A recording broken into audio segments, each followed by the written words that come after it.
Hello everyone. तो बेटा previous class के अंदर हम लोग कंसंट्रेशन टर्म्स के बारे में पढ़ रहे थे और कंसंट्रेशन टर्म को हम लोगों ने जो ग्रुप ए के कंसंट्रेशन टर्म्स थे जैसे कि percentage weight by volume, percentage volume by volume and molarity, जो तुम्हारी वॉल्यूम रिलेटेड कंसंट्रेशन टर्म्स थे उनके बारे में हम लोग ऑलरेडी पढ़ चुके हैं एक्सेप्ट नॉर्मेलिटी। नॉर्मेलिटी को हम आगे जाकर के रिडॉक्स के चैप्टर में पढ़ेंगे, बराबर है। तो अब हम लोग जो क्योंकि तीन हम ऑलरेडी कंसंट्रेशन टर्म पढ़ चुके हैं ग्रुप ए के, जो याद करो मैंने क्लासिफाई किया था group A and group B, एक वॉल्यूम रिलेटेड और एक वॉल्यूम से तुम्हारे पास जो रिलेटेड नहीं है उसको हम लोगों ने इस हिसाब से क्लासिफाई किया था, बराबर है। तो वॉल्यूम रिलेटेड वाला हम लोग पढ़ चुके हैं। अब हम लोग पढ़ते हैं जो वॉल्यूम से रिलेटेड नहीं है। उसके अंदर हमारे पास सबसे पहले आता है परसेंटेज,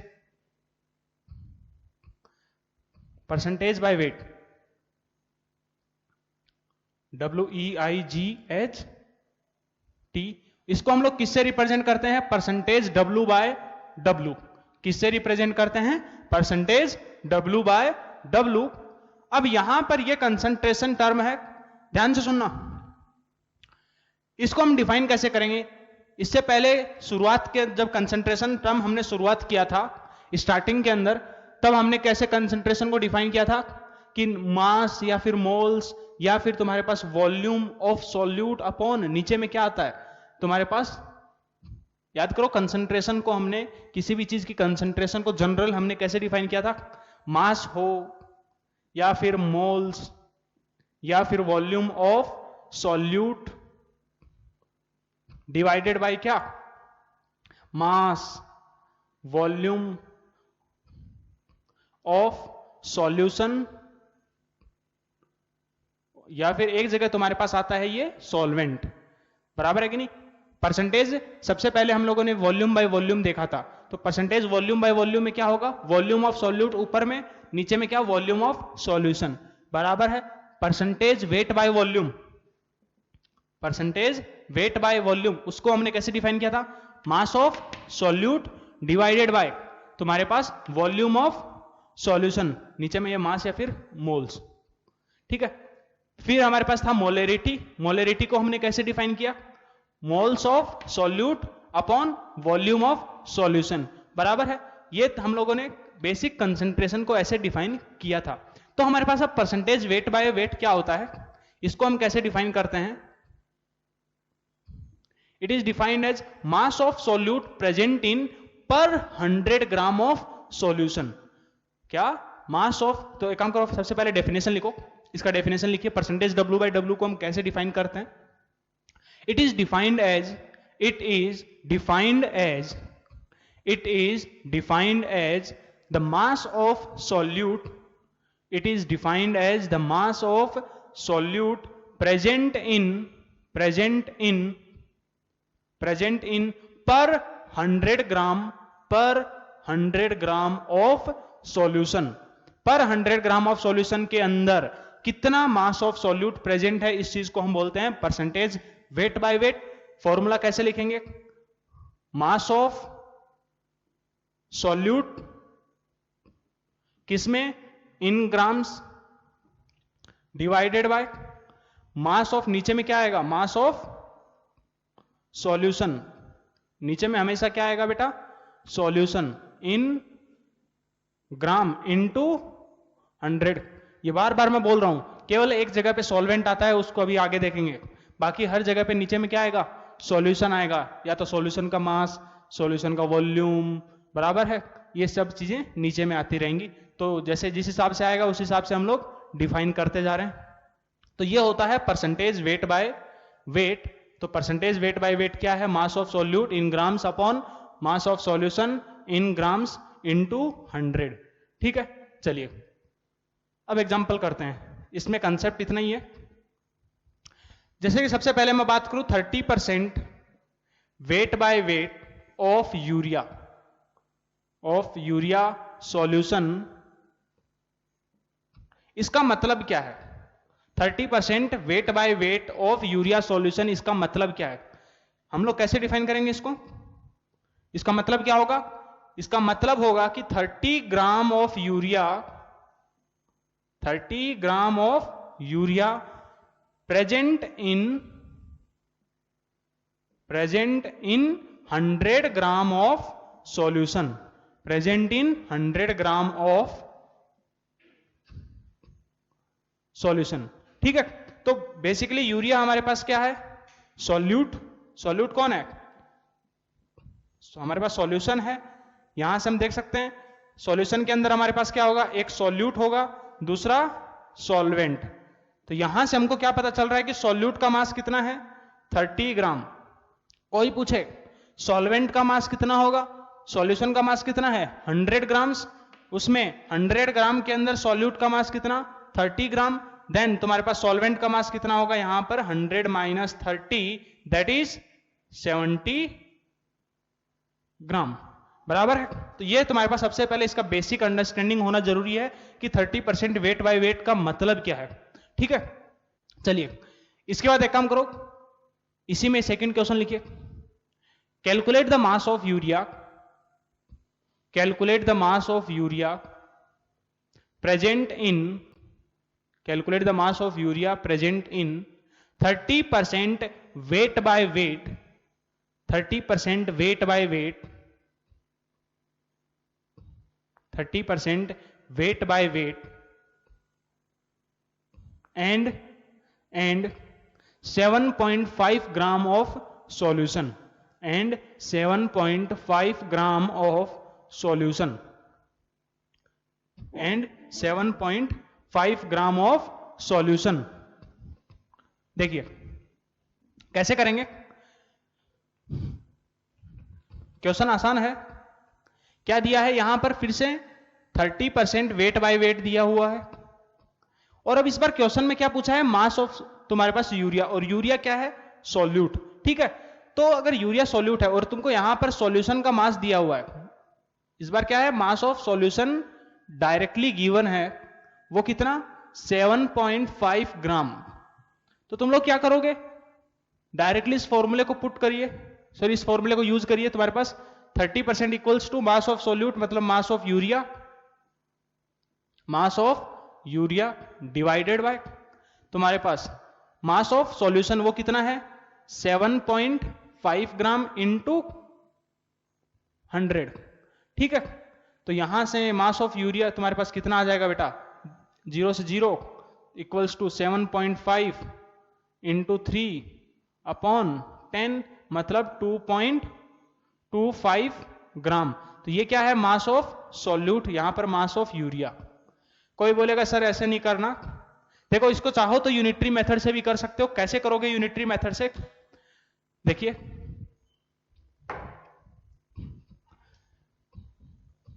कोई सोचेगा कि यूनिटरी मेथड से करना है तो कैसे करना, ध्यान से सुनना।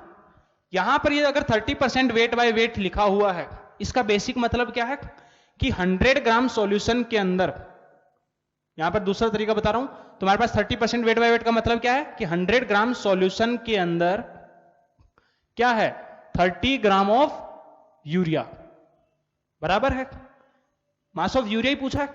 तो 1 ग्राम सॉल्यूशन के अंदर यूरिया का मास कितना होगा 30/100 ग्राम ऑफ यूरिया, और क्वेश्चन में मास ऑफ सॉल्यूशन कितना गिवन है 7.5 ग्राम। तो 7.5 ग्राम ऑफ सॉल्यूशन के अंदर तुम्हारे पास यूरिया का मास कितना आ जाएगा 30/100 इंटू 7.5। देखिए दोनों चीज सेम है, यहां से भी आंसर सेम आएगा और यहां से भी आंसर सेम ही आएगा। ठीक है, ऐसे ही तुम्हारे पास जैसे प्रीवियस जो हमारे पास कंसंट्रेशन टर्म थे उनको भी हम लोग सिमिलरली यूनिटरी मेथड से कर सकते हैं, बस बाकायदा तुमको तरीके से लगाना पड़ेगा, सोच समझ के लगाना पड़ेगा, वरना डायरेक्टली फॉर्मूला यूज करो। ठीक है, बाकी पूरे मोल कंसेप्ट जैसे मैं पहले से बोलता रहा हूं कि यूनिटरी मेथड है, देखिए यहां पर भी हम यूनिटरी मेथड से सॉल्व कर सकते हैं, ऐसा नहीं है कि यूनिटरी मेथड यहां पर नहीं लगा सकते। समझे क्या किया मैंने, फिर से बता रहा हूं, एक बार फिर से एक्सप्लेन कर रहा हूं। यहां पर एक तो मैंने क्या किया 30% वेट बाय वेट दिया हुआ था क्वेश्चन में, मास ऑफ सॉल्यूशन भी गिवन था क्वेश्चन में 7.5 ग्राम। ठीक है, पूछा क्या था मास ऑफ यूरिया, क्योंकि वेट बाय वेट दिया हुआ है, पहले तरीके में मैंने क्या किया तुम्हारे डायरेक्टली फॉर्मूले को अप्लाई किया। फॉर्मूला क्या है तुम्हारे पास परसेंटेज वेट बाय वेट मतलब 30 equals to mass of urea divided by mass of solution, solution का मास कितना 7.5 ग्राम इंटू 100, यहां से मेरे पास मास ऑफ यूरिया आ गया, बराबर है। ओके, अगर किसी को ये नहीं करना तो क्या करोगे कि कोई अगर ज्यादा स्मार्ट है तो क्या कर सकता है कि 30% वेट बाय वेट का मतलब क्या, जैसे मैंने अभी बताया 30 gram of urea present in 100 gram of solution, 100 gram solution के अंदर 30 ग्राम यूरिया है, हमारे पास सॉल्यूशन का मास कितना है 7.5 ग्राम, तो 7.5 ग्राम के अंदर कितना होगा ये तुमको कैलकुलेट करना है, ठीक है। चलिए इसको फटाफट नोट करिए, एक और क्वेश्चन करते हैं।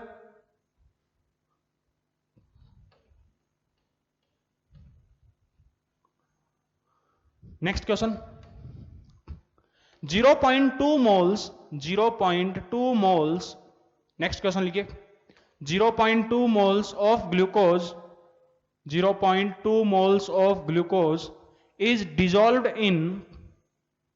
is dissolved in 64 gram, is dissolved in 64 gram, is dissolved in 64 gram of water, 64 gram of water, calculate percentage weight by weight, calculate percentage weight by weight। Second part लिखो, second part लिखो, second part है तुम्हारे पास percentage weight by volume if density of solution equals to 1.25 gram per ml। Second part क्या है कि percentage weight by volume भी calculate करना है अगर तुम्हारा डेंसिटी ऑफ सॉल्यूशन कितना है 1.25 ग्राम पर ml। दो पार्ट है, ओके। चलिए देखिए कैसे करेंगे, क्या है क्वेश्चन में गिवन, तुम्हारे पास 0.2 moles of glucose, 0.2 moles of glucose किसमें किसमें डिजोल्व किया, इन 64 ग्राम ऑफ वाटर। यही इंफॉर्मेशन हमारे पास क्वेश्चन में गिवन है, ठीक है। वाटर में हमने डिजोल्व किया ग्लूकोज, यहां पर हमारा क्या है सॉल्यूट, ग्लूकोज क्या है सॉल्यूट और ये वाटर क्या है सॉल्वेंट। निकालना क्या है, पहला पार्ट में क्या निकालना है परसेंटेज वेट बाय वेट। अगर मेरे को परसेंटेज वेट बाय वेट निकालना है तो क्या करना पड़ेगा, mass of glucose divided by mass of solution, बोलो हाँ है ना, divided by mass of solution into 100।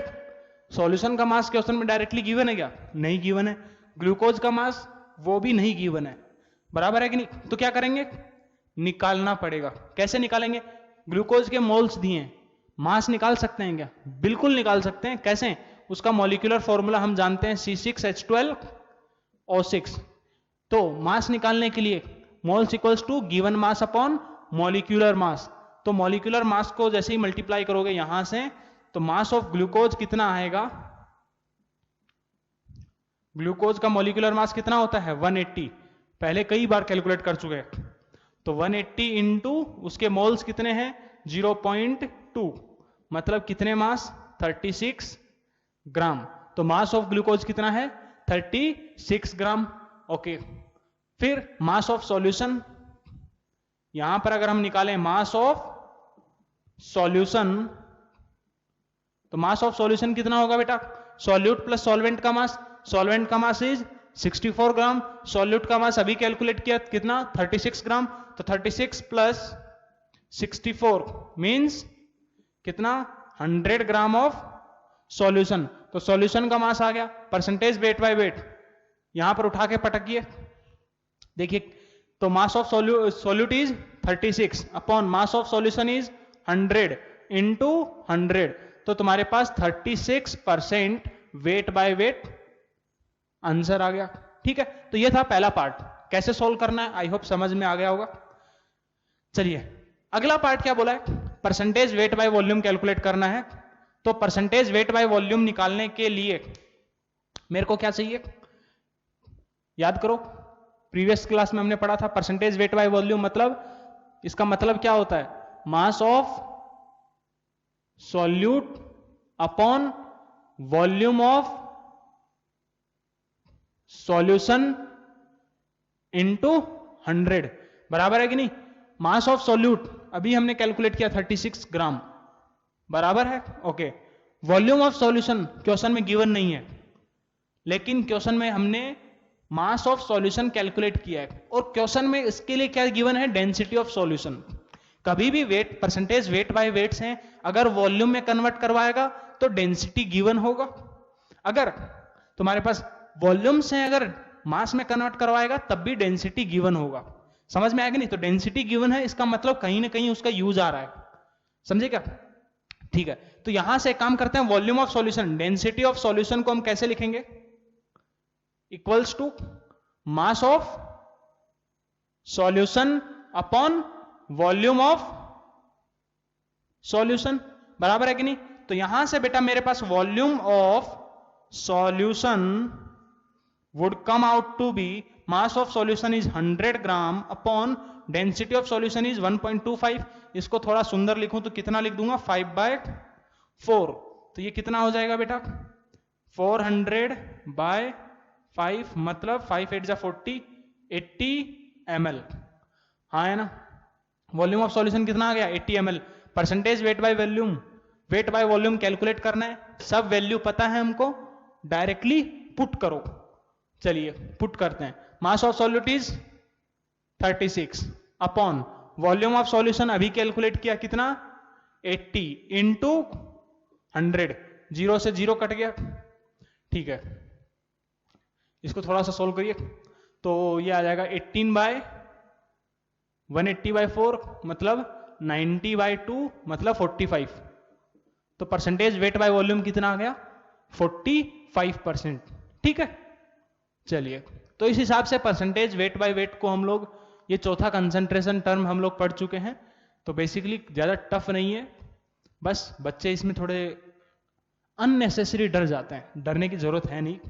हालांकि अब पढ़ लियो तो डर नहीं डरोगे, उम्मीद करता हूं मैं, लेकिन बच्चे डरते हैं ये।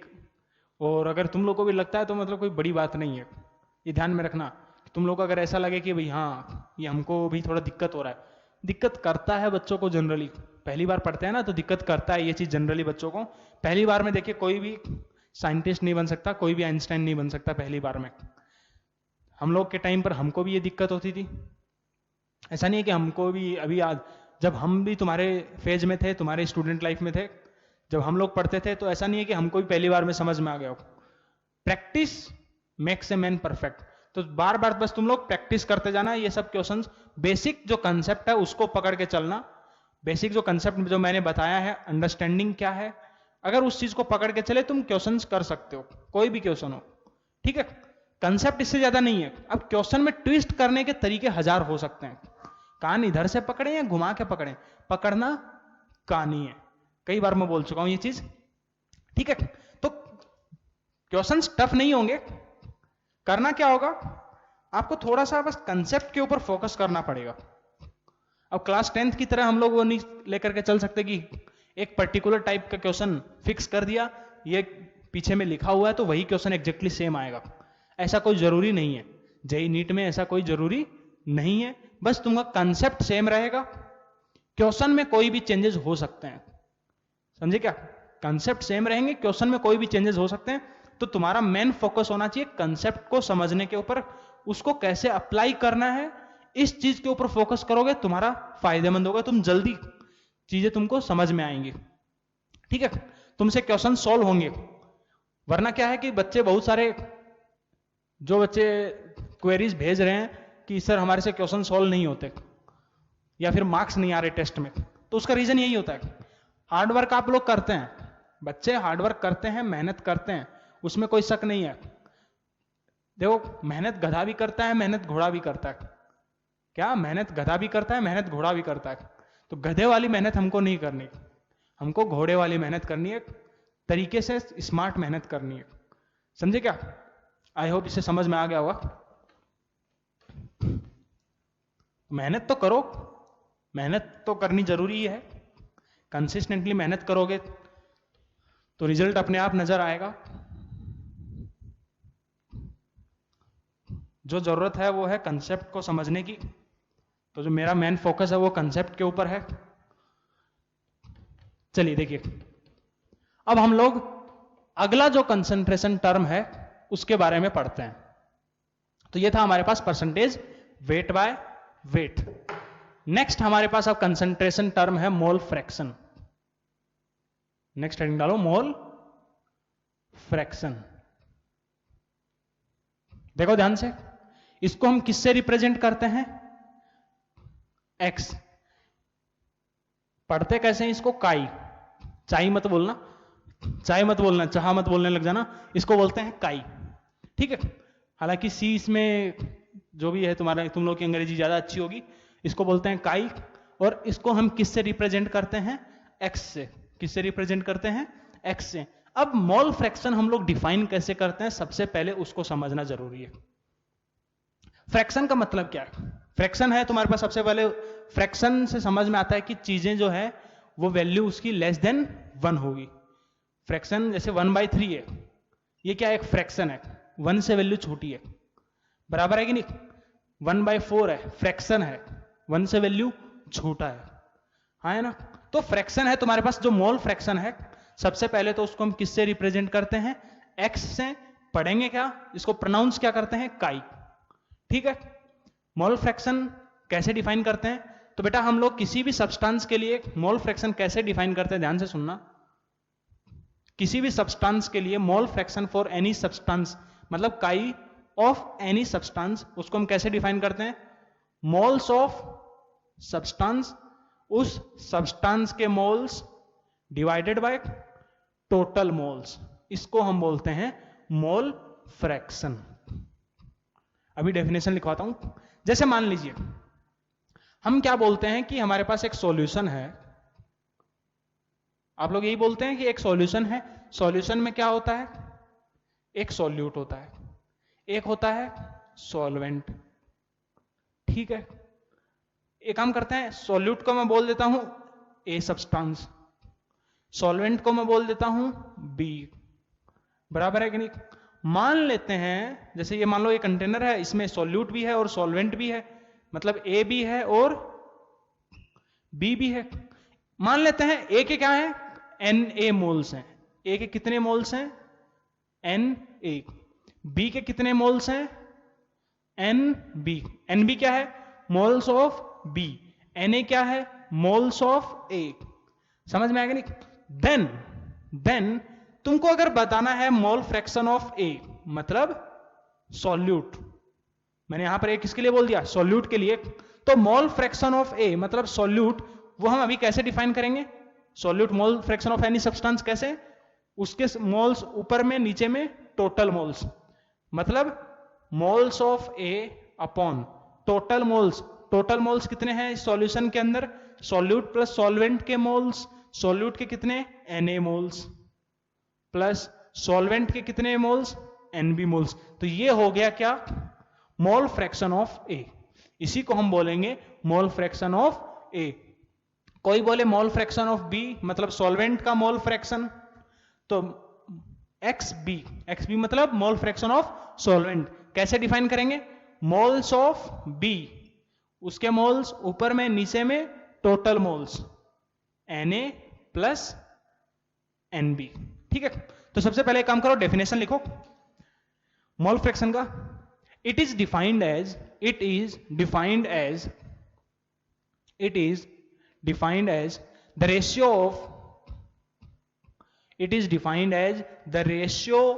the ratio of moles of substance.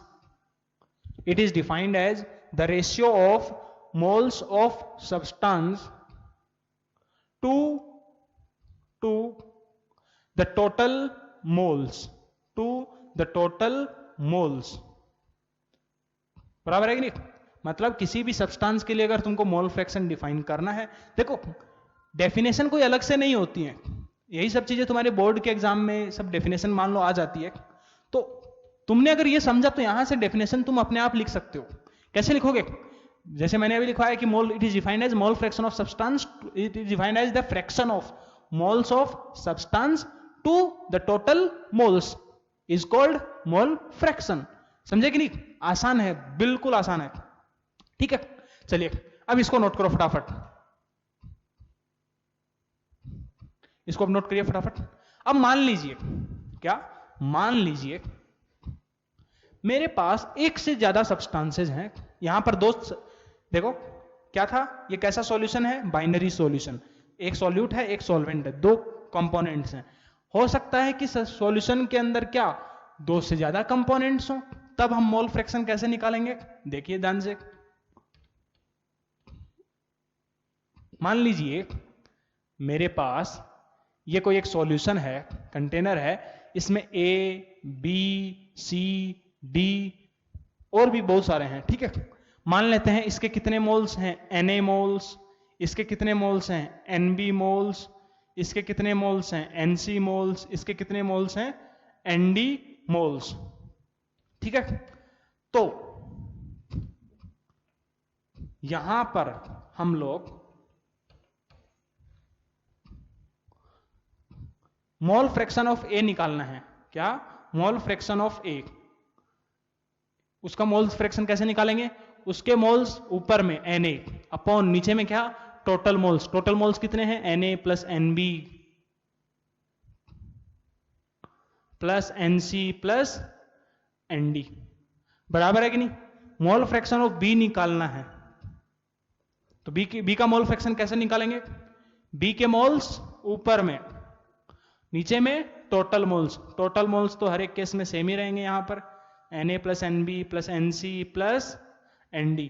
किसी को निकालना है मोल फ्रैक्शन ऑफ C, कैसे निकालोगे? Moles of C divided by Na plus Nb plus Nc plus Nd। किसी को निकालना है मोल फ्रैक्शन ऑफ D, तो देखो क्या लिखोगे? Moles of D divided by moles of A plus moles of B plus moles of C plus moles of D। हाँ है ना? अब देखो आगे, ये तो हमने सबकी मोल फ्रैक्शन निकाल ली। ठीक है, यहां से हमने क्या देखा कि तुम्हारे पास किसी का भी जो मोल फ्रैक्शन है, आई लिख रहा हूं, मतलब इसमें A B C D कोई भी हो सकता है। ठीक है, तो xi जो किसी भी सब्सटेंस का जो मोल फ्रैक्शन होता है वो हमेशा किस रेंज में होता है? 0 से 1, ग्रेटर देन 0, लेस देन 1, बराबर है कि नहीं?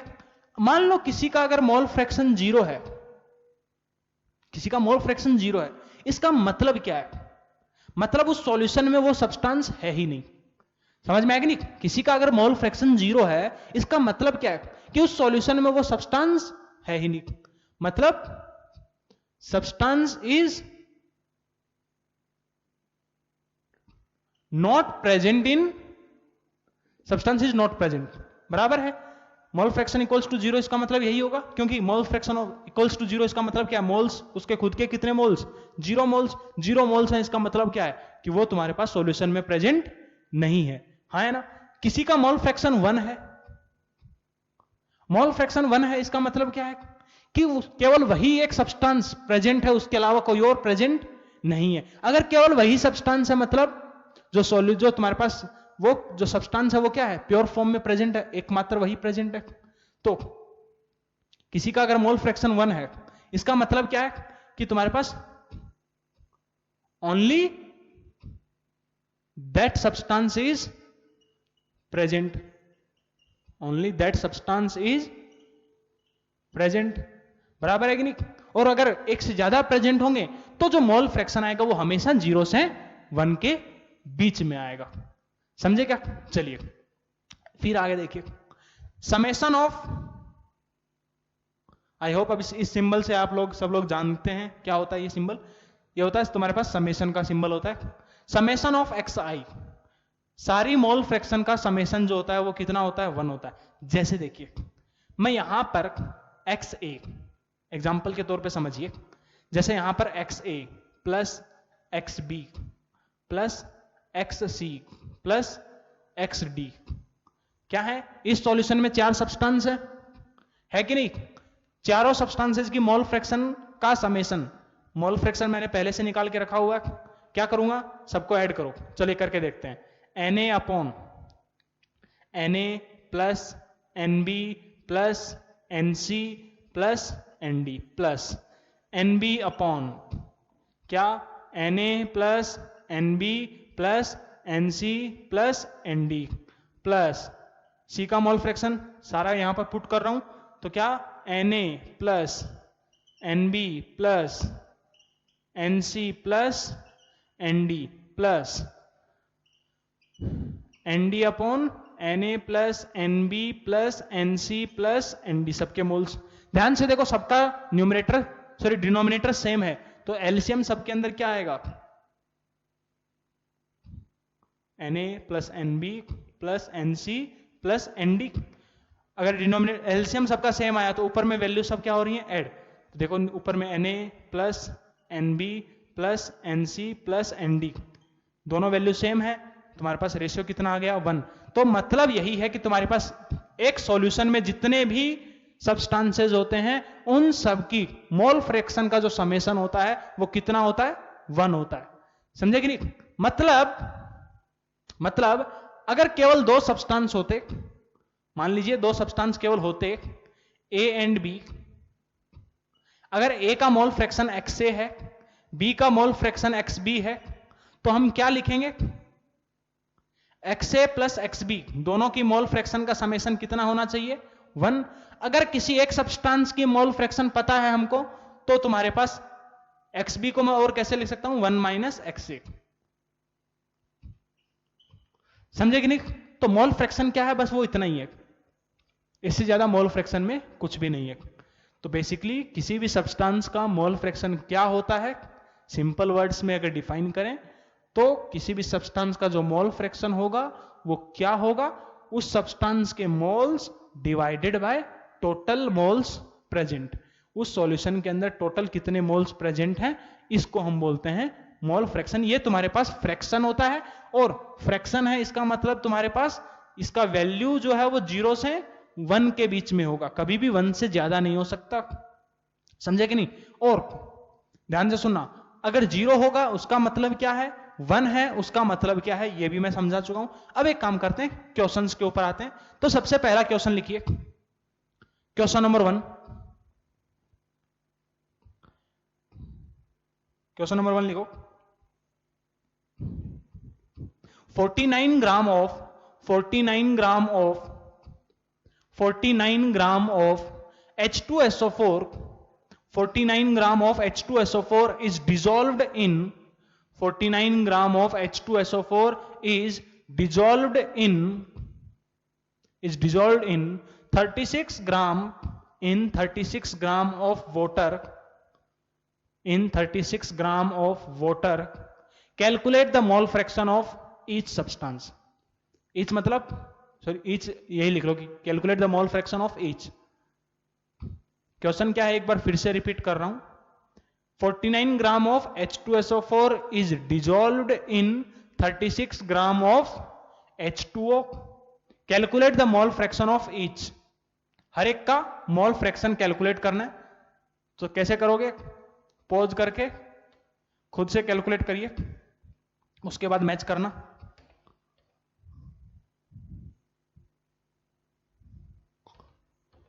हरि राम।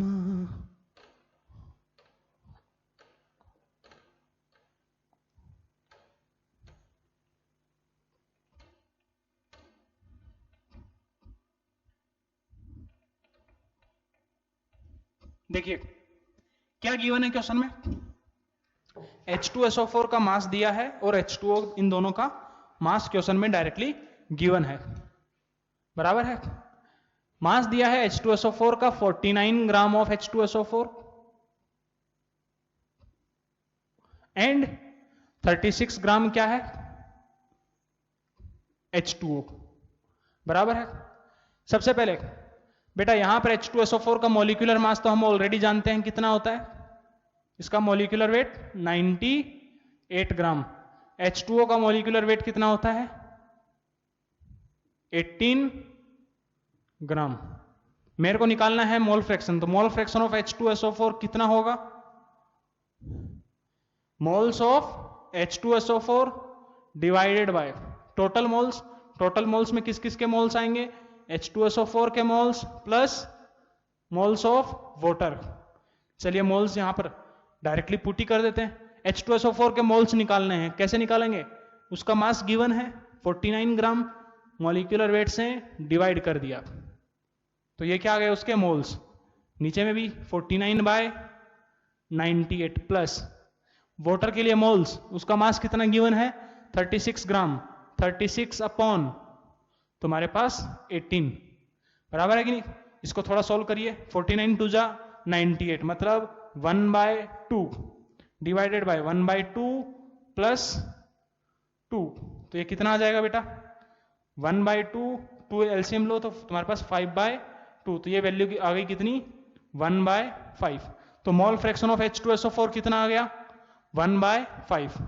तुमको पूछा है H2O का मोल फ्रैक्शन, तो कुछ लोग तो हो सकता है भाई, अगर केवल क्वेश्चन में H2O का मोल फ्रैक्शन पूछा है तब तो तुम लोग यही करोगे, moles of H2O divided by moles of H2SO4 plus moles of H2O। H2O के मोल्स 2 डिवाइडेड बाय 1/2 प्लस 2, बराबर है कि नहीं? तो कितना आएगा देखो थोड़ा सा कैलकुलेट करके, 2/5/2, तो ये 2 ऊपर में जाएगा तो 4/5 आ रहा है।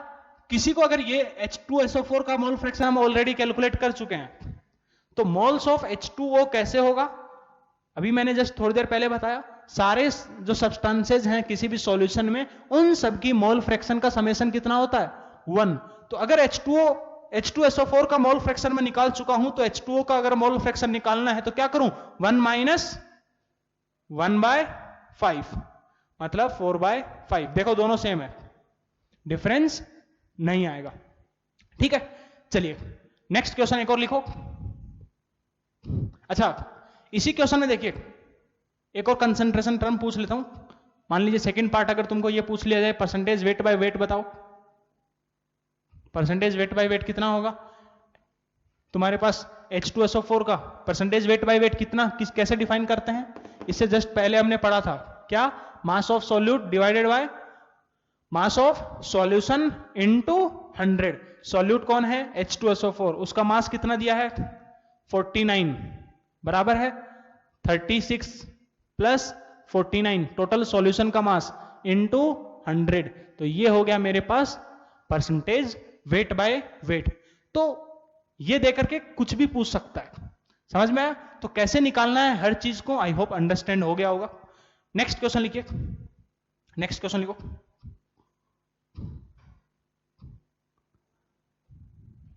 मोल fraction of urea, mole fraction of urea is 0.2 is 0.2 mole fraction of urea is 0.2. Calculate the mass of urea, calculate the mass of urea, calculate the mass of urea dissolved in 54 gram, dissolved in 54 gram of water. क्या? मोल fraction of urea is 0.2. Calculate the mass of urea dissolved in 54 gram of water. 54 gram of water के अंदर कितना मास हमने urea का dissolve किया, यह बात पूछा है। चलिए देखिए कैसे करेंगे, खुद से ट्राई करो, देखते हैं कितने लोग कर पाते हैं।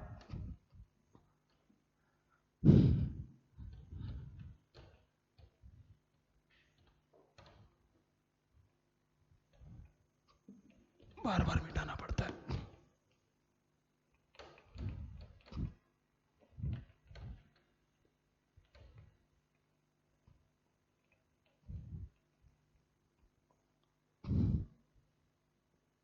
देखिए क्या गिवन है? मोल fraction of urea, mole fraction of urea is given as 0.2 and mass of H2O is given 54 ग्राम। और पूछा क्या है, ध्यान से सुनो, पूछा क्या है, मास of urea, mass of urea पूछा है। कैसे करेंगे, बेसिक फॉर्मूला रहेगा क्या, मोल फ्रैक्शन ऑफ यूरिया जो कि कितना गिवन है 0.2 equals two moles of urea upon total moles में किस किस के मोल्स आएंगे, यूरिया के moles plus moles of water. 0.2 को देखो थोड़ा सा अगर मैं सुंदर बनाऊं, थोड़ा सा सुंदर बनाऊं तो मैं इसको ऐसे लिख सकता हूं 1/5। किसी को पॉइंट में अच्छा नहीं लगता तो 0.2 और 1/5 दोनों वैल्यू सेम है। 1/5 इक्वल्स टू यूरिया का मास मान लेते हैं W ग्राम हमने डिसॉल्व किया, तो W अपॉन यूरिया का मॉलिक्यूलर वेट कितना होता है 60। फॉर्मूला क्या होता है यूरिया का, फिर से बता रहा हूं, प्रीवियस लेक्चर्स में भी बताया है, NH2CO NH2। इसका मॉलिक्यूलर वेट निकालो कितना, 2 into 14 plus 4 into 1 plus 12 plus 16, सबको ऐड करोगे ये आएगा 60 ग्राम। ठीक है, तो W/60 अपॉन तुम्हारे पास टोटल मोल्स में यूरिया के मोल्स, फिर W/60 प्लस वाटर के मोल्स, वाटर का मास कितना दिया है 54 अपॉन उसका मॉलिक्यूलर मास 18। ठीक है, एक काम करते हैं 5 को इधर ले जाते हैं, थोड़ा सा सिंप्लीफाई करते हैं, तो कितना हो जाएगा W/60 plus 3 equals to 5 into W/60। इसको इधर लेकर के आओ तो तुम्हारे पास ये कितना बचेगा, 3 इक्वल्स टू 4 इंटू W/60। ठीक है, 15 4 जा 60, तो यहां से मास ऑफ, यहां से W का वैल्यू कितना आएगा 15 3 जा 45, तो 45 gram of urea is dissolved. ठीक है, तो ये था हमारे पास मोल फ्रैक्शन। अगली क्लास में हम लोग कंसंट्रेशन टर्म का अगला जो कंसंट्रेशन टर्म है मोलेलिटी, उसके बारे में पढ़ेंगे। ठीक है, तो यहां तक इनको अच्छे से पढ़िए, सॉल्व करिए क्वेश्चंस, डीपीपीस को सॉल्व करिए। ठीक है, चलिए गुड नाइट।